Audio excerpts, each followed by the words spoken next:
we're talking about the playoffs ahead of the 2010 World Cup. It's France against Ireland, first leg in Dublin. France win 1-0 with a goal by Nicolas Anelka.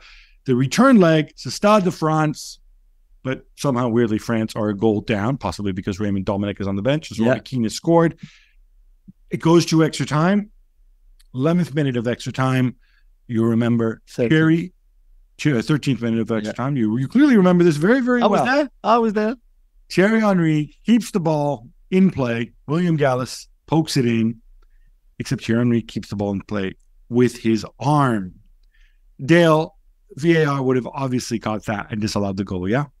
Yeah, definitely. And I mean, we all know that the Irish FA lodged a sort of secret protest against it, and they didn't get a big payout from FIFA, that they didn't take it any more officially than they did eventually. But of course, we don't know if Ireland would have got the final or not. This would have just made it equal on stayed equal on aggregate at 1-1. It would have gone to penalties, and neither team could have gone through. But of course, as Jules will be aware, it was turned out to be a horrendous World Cup for France. There was a massive falling out in the whole squad.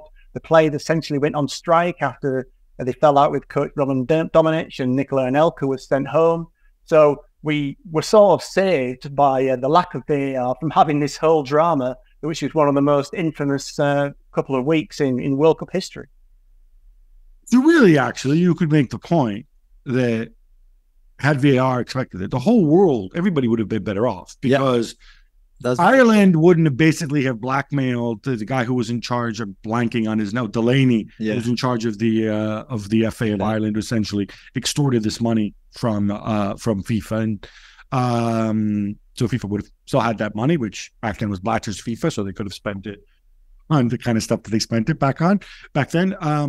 France would have definitely been better off, because you would have never been embarrassed. Yes. In South Africa, you wouldn't have Patrice Evra throwing his toys at France. You wouldn't have had the other weirdo who took his gold watch and threw it into the trees. The fitness coach, I think. You wouldn't have had any of this Dominic thing. No, he would have probably been sacked. I suspect, had France not qualified. Undoubtedly, he would have been sacked. Instead, they had him for 2 more years after that. Even. God, that's right. Yeah, that's right. He would have done us a favor. To be fair, Thierry would have never been. And probably rightly so heavily criticized like he did. Even now, all the Irish fans that we meet still remind me on all those years later about that handball, Stade de France, Thierry Henry, blah, blah, blah. They haven't let go yet. It's funny, my enduring image of that game is a very sad-looking Richard Dunn sitting on the floor, sitting right there on the pitch and just looking absolutely spent and dejected. But bad for him.